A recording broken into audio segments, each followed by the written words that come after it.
Hello, hello mga mami. Magluluto naman tayo ngayon ng ginisang gulay.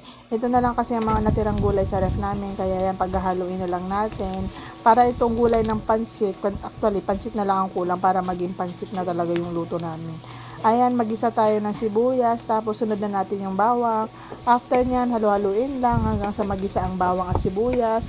Ilagay na rin natin ang ibang sahog, like unahin natin yung gisad kasi medyo matigas to at medyo matagal lutuin.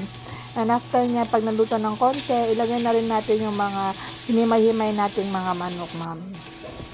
Pag naluto yan, lagay na rin natin yung liver para yun na yung sumunod na maluto.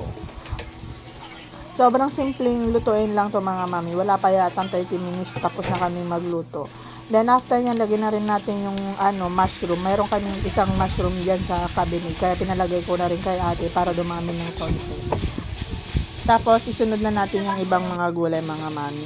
Kayo, mga mami, anong gusto nyong ulam today? Comment nyo lang. Ayan, naglagay kami ng isang carrots lang, mga mami. Kasi sobrang mahal talaga ng gulay ngayon. And after nyan, bumili din kami ng konting baby corn. Ayan, counting green beans at saka konting chicharo.